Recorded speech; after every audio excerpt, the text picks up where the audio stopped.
Hello everyone and welcome back in my YouTube channel natural science. आपका मेरे YouTube channel natural science में एक बार फिर से स्वागत है। आज हम पढ़ने वाले हैं कुछ मल्टीपल रिफ्लेक्शन के बारे में, जो कि आपकी वर्कशीट नंबर 22 के अंदर हमें पढ़ना है।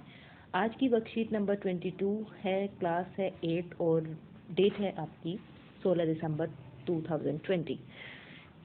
इस वर्कशीट के अंदर हम प्रकाश वाले चैप्टर को कंटिन्यू करने वाले हैं, जो हम प्रीवियस क्लासेस के अंदर शुरू कर चुके हैं। और आज का जो टॉपिक है वो है बहुप्रतिबिंब। बहुप्रतिबिंब का मतलब जब एक से ज़्यादा प्रतिबिंब बने उसको बोलते हैं बहुप्रतिबिंब। ठीक है। परावर्तित प्रकाश की किरणें यदि दर्पण पर पड़ती है तो वह फिर से परावर्तित हो जाती हैं। हमने परावर्तन के अंदर शुरुआत में, इससे पहले कि मैं ये शुरू करूं, इससे पहले हम थोड़ा सा देख लेते हैं। जैसे हमने शुरुआत में इस चैप्टर के अंदर पढ़ा था कि हम चीज़ों को, अगर हमें कोई वस्तु दिखाई देती है तो वो क्यों दिखाई देती है। क्योंकि जैसे मान लीजिए अगर कोई ये लड़की है और इसको ये जो पेड़ है ये दिखाई दे रहा है, तो इसीलिए क्योंकि जो सूरज से जो किरणें आ रही हैं वो उसका परावर्तन हो रहा है। ये परावर्तन है, ये परावर्तित किरण है।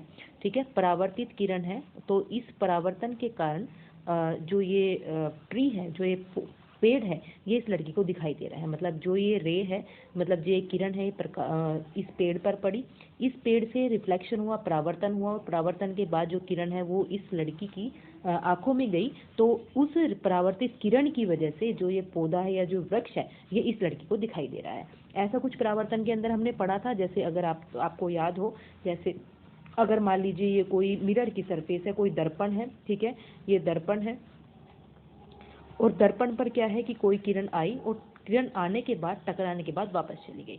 तो ये परावर्तन कहलाता है जब बाउंसिंग बैक ऑफ लाइट हो, मतलब लाइट आए, प्रकाश आए और टकराने के बाद वापस चला जाए।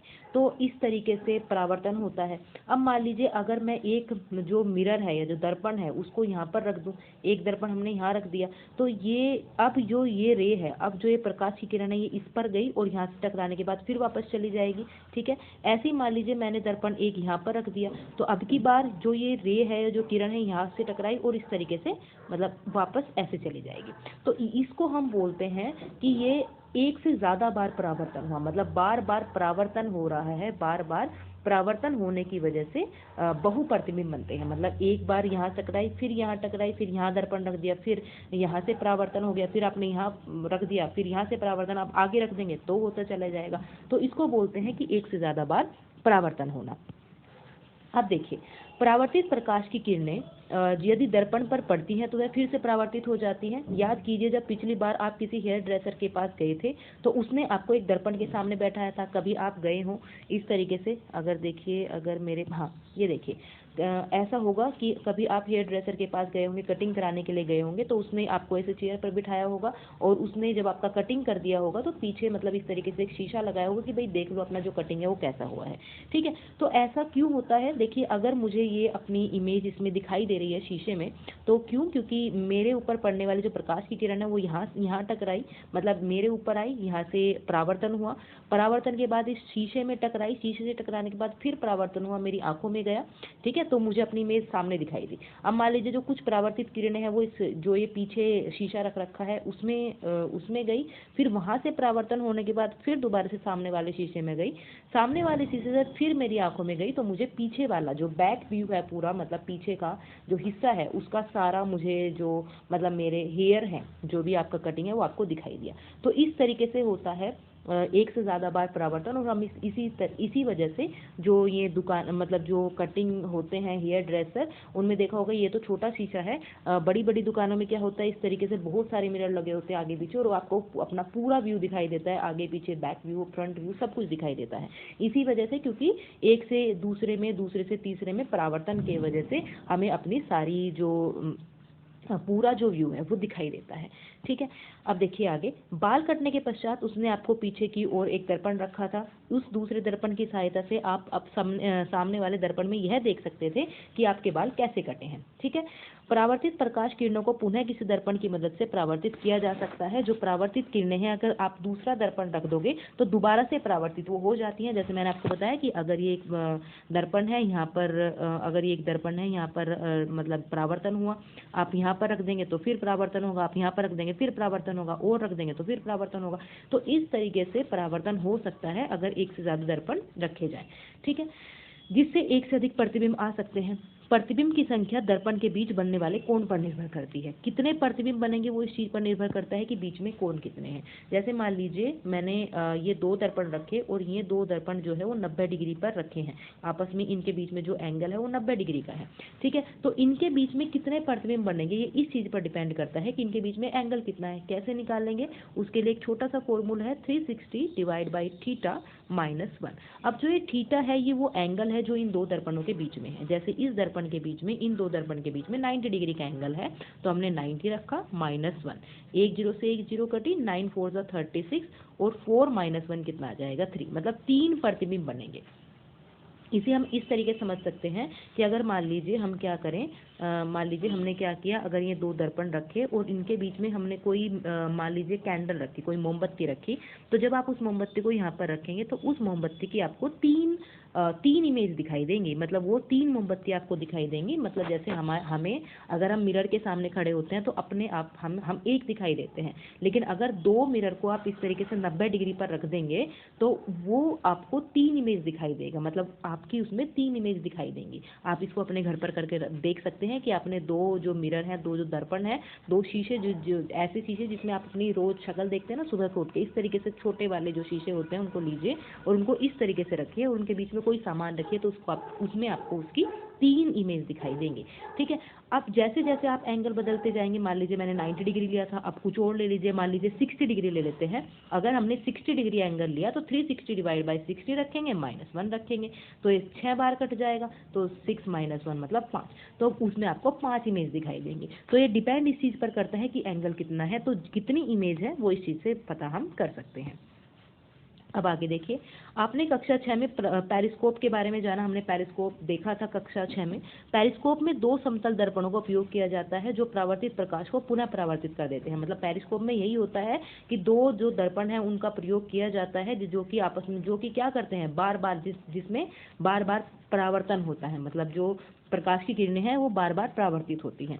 पेरिस्कोप का उपयोग पनडुब्बियों में होता है, टैंकों में होता है और सैनिकों द्वारा बंकरों में भी किया जाता है। मतलब इस तरीके से ऐसी जगह जहाँ से मतलब जैसे बंकर क्या होते हैं, जमीन के अंदर थोड़ा गहराई में जा करके रहने के लिए सैनिक बनाते हैं जगह, जिससे कि बाहर के, जिससे छिप भी सके, और उसमें पेरिस्कोप का यूज़ करते हैं, क्योंकि अंदर से तो बाहर की चीज़ें नहीं देखी जा सकती, लेकिन पेरिस्कोप की मदद से वो बाहर की चीज़ें भी देख सकते हैं, ठीक है, ताकि वे बाहर की उन चीज़ों को देख सके जो उनकी सीधी रेखा में नहीं है।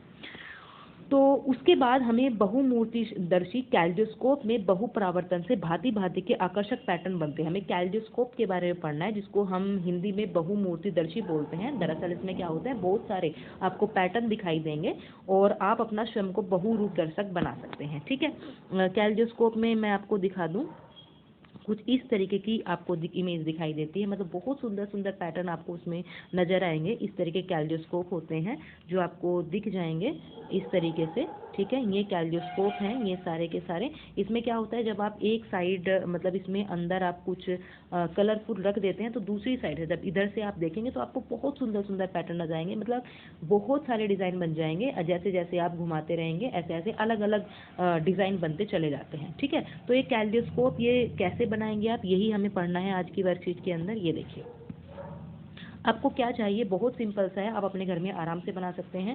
3 समान आकार के आयताकार दर्पण, इस तरीके के दर्पण चाहिए आपको, आयत की शेप के, जैसे आयत होती है उसकी शेप के आपको दर्पण चाहिए, और ये तीनों दर्पण सेम शेप के होने चाहिए, मतलब सेम साइज होना चाहिए, छोटे बड़े नहीं होने चाहिए, ठीक है।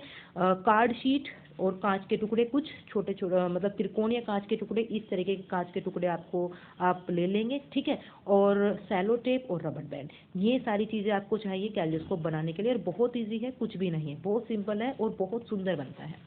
त्रिकोणीय ट्यूब पर रबर बैंड आपने क्या किया, ये 3 लिए, ठीक है, ये 3 आपने इन 3 को इस तरीके से जोड़ा, ठीक है, इस तरीके से आपने जोड़ा, एक को ऐसे एक को ऐसे, मतलब ये त्रिकोण की फॉर्म में बन जाएगा। इस तरीके से आपने जब इनको रखोगे तो ये त्रिकोण की फॉर्म में बन जाएगा। ठीक है, इसको मैं आपको देखती हूँ, आपको मैं दिखाने की कोशिश करती हूँ कि कैसा वो बनेगा। इस तरीके से आपको रखना है, देखिए इस तरीके से आपको रखना है। मेरे ख्याल से आपको समझ आ गया होगा। 3 त्रिकोण है, 3 त्रिकोण की फॉर्म में स्ट्रिप थी, इन तीनों स्ट्रिप को आपने इस तरीके से आपस में जोड़ लिया। ठीक है, और जोड़ने के बाद इस पर क्या करेंगे आप, सेलो टेप इसके चारों तरफ लगा देंगे ताकि ये अच्छी तरीके से जुड़ जाए। ठीक है, अब आगे देखिए। अब इसे किसी बेलनाकार ट्यूब के अंदर ठीक से डालें। बेलनाकार ट्यूब मतलब ऐसे आपने जैसे इसमें डाला, इस तरीके से आपने इसे किसी ट्यूब में डाल दिया। ठीक है, उसके बाद क्या करेंगे, उसके बाद देखिए आगे, उसके बाद क्या करेंगे, अब इस बेलनाकार ट्यूब के एक सिरे पर त्रिकोणीय कांच की पट्टी लगा दें। एक तरफ हम क्या कर देंगे, कांच की पट्टी लगा देंगे, जो हमने कांच लिया था उसकी पट्टी इस तरीके से लगा देंगे। दूसरे सिरे पर एक और ग्लास प्लेट लें और इसी ट्यूब के थोड़ा सा अंदर की तरफ लगा दें, थोड़ा सा अंदर उसको डाल देंगे। और अब उसके ऊपर कुछ बहुरंगी चूड़ियों के टुकड़े रखें। चूड़ियाँ रख सकते हैं अलग अलग कलर की, या फिर अलग अलग कलर के मोती डाल सकते हैं, या जो छोटे छोटे, और मोती भी नहीं है तो आपके पास जो कलर्ड शीट होती है उनके छोटे छोटे पीस काट कर उसमें डाल दीजिए। ट्यूब के इस छोर की एक अन्य ग्लास प्लेट के साथ ट्रेसिंग पेपर के साथ कवर कर दें और उसको कवर कर दें। कार्ड शीट के एक टुकड़े के साथ ट्यूब के दूसरे छोर को कवर करें और केंद्र में एक छेद करें ताकि इस छेद के माध्यम से अंदर का दृश्य देखा जा सके। बहुमूर्तिदर्शी तैयार है और छेद के माध्यम से झांके और सुंदर पैटर्न का मजा लें। देखिए इस तरीके से हम कर सकते हैं, मैं आपको समझा दूं। एक इस तरफ आपने क्या कर लिया, एक कांच की पट्टी लगा दी वो, ठीक है, और दूसरी तरफ आपको क्या करना है, दूसरी तरफ इस तरीके से कुछ करेंगे आप। दूसरी तरफ क्या करेंगे, एक कार्डबोर्ड जो है वो लगा देंगे और बीच में एक छेद डालेंगे। ठीक है, देखिए इस तरफ हमने एक कांच की पट्टी लगा दी। अब देखो ये गोल है लेकिन हमने ट्रायंगुलर लिया है, वो हमने इसलिए लिया है क्योंकि जो त्रिभुज की मतलब जो ये इस तरीके से जो रेक्टेंगुलर शेप में, जो आयत की शेप की जो मतलब स्ट्रिप है, उनको चिपकाना बहुत आसान है। ठीक है, तो जब हम उनको इस तरीके से चिपका देंगे, आप इस तरीके से चिपका देंगे तो इस साइड आप क्या करेंगे, जो कलर्ड स्ट्रिप थी वो डाल देंगे दूसरी तरफ से, और दूसरी तरफ क्या करेंगे, इस मतलब दूसरी तरफ आपको क्या करना है, इस तरीके से एक कार्ड शीट लगा देनी है और उसमें बीच में छेद कर देंगे। तो जब आप इस छेद में से अंदर देखेंगे और इसको घुमाएंगे तो जो आपने कलर्ड शीट डाली है, कलर्ड जो आपने मोती डाले हैं, चूड़ियाँ डाली हैं छोटे छोटे पीस, तो उससे आपको बहुत सारे इस तरीके के पैटर्न नजर आएंगे। अगर अलग अलग कलर हैं, जितने भी कलर हैं, तो सारे कलर मिलकर इस तरीके से आपको कुछ दिखाई देगा। ठीक है, तो ये कैलिडोस्कोप के बारे में हमने पढ़ लिया बेटा। अब हम आ जाते हैं क्वेश्चंस पर। देखिए पेरिस्कोप क्या होता है हमने पढ़ा, उसका उपयोग कहाँ किया जाता है हमने पढ़ा था। ये देखिए पेरिस्कोप क्या होता है, हमने क्लास 6 में पढ़ा है। दो समतल दर्पणों का उपयोग किया जाता है इसमें, और ये कहाँ कहाँ यूज़ होता है, पनडुब्बियों में यूज़ होता है, टैंकों में यूज़ होता है, सैनिकों द्वारा बंकरों में यूज़ होता है। ठीक है, तो ये पेरिस्कोप हो गया। उसके बाद जब आप हेयर ड्रेसर के पास जाते हैं तो आप अपने सिर के पीछे कटिंग कैसे देख पाते हैं, क्योंकि बहुपरावर्तन होता है, बार बार परावर्तन होता है, मल्टीपल रिफ्लेक्शन होता है, तो इसीलिए हम अपने जो कटिंग है देख पाते हैं। बहुमूर्ति बनाने की विधि, मैंने आपको ये सारी विधि बताई है, इस विधि को आपको लिखना है, बल्कि आप अपने घर में बनाकर देखेंगे और मुझे बना करके मेरे पास सेंड करेंगे तो मुझे तो आपको अच्छा लगेगा, खुद भी अच्छा लगेगा कि आपने किस तरीके से, ये बहुत बहुत सुंदर लगता है देखने में। जब आप स्कूल आएंगे तो मैं आपको ज़रूर बनवाऊंगी। उसके बाद दो समानांतर समतल दर्पण एक दूसरे से 40 सेंटीमीटर के अंतराल पर रखें। 40 डिग्री है बेटा, थीटा मतलब 40 डिग्री है, तो इनके बीच रखे एक मोमबत्ती के कितने प्रतिबिंब बनेंगे। देखिए 40 डिग्री पर रखे हैं ये दो समतल दर्पण जो है, 40 डिग्री पर रखें, मतलब इस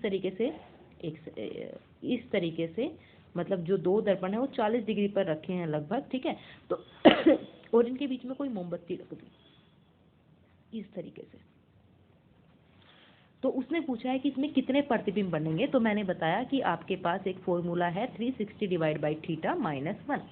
360 डिवाइड थीटा का मतलब ये है कि 40 डिग्री, मतलब जितना भी एंगल है वो रखिए, -1 करिए। ठीक है, 49 जा, तो 9 में से 1 माइनस करेंगे तो कितना आएगा, 8। ठीक है, तो 8 प्रतिबिंब बनेंगे जब आप ऐसे रखेंगे, तो 8 प्रतिबिंब बनेंगे जब आप 40 डिग्री पर रखेंगे। ठीक है, तो ये हमारी वर्कशीट कंप्लीट हो गई। और सबसे लास्ट में आपके लिए एक संदेश है कि आपको मास्क पहन के रखना है, जैसे कि कोविड-19 का खतरा भी है और अपने आप को सेफ रखना है, तो आपको मास्क पहन के रखना है। तो आज की वर्कशीट मेरे ख्याल से आपको समझ आ गई होगी। देखिए ये मल्टीपल रिफ्लेक्शन ही है, मतलब ये अलग अलग शीशे हैं, चारों आपस में जुड़े हैं, बीच में मोमबत्ती एक है, लेकिन देखिए इसकी कितनी सारी इमेज है। तो ये बहुपरावर्तनीय है, जो कि हमने जो यहाँ पर आपको इसमें भी देखने को मिलता है, हेयर ड्रेसर जो है उसमें भी देखने को मिलता है। तो ये सारे मल्टीपल रिफ्लेक्शन या बहुपरावर्तन है। आई होप आपको आज की वर्कशीट समझ आई होगी। अगर आपको आज की वर्कशीट समझ आई है, एक्सप्लेनेशन समझ आया है, तो प्लीज़ इस वीडियो को लाइक करिए, शेयर करिए अपने दोस्तों के साथ और हमारे चैनल को सब्सक्राइब करिए, ताकि आपको जो आने वाली वीडियो है उनके नोटिफिकेशन मिल सके। Thank you for watching.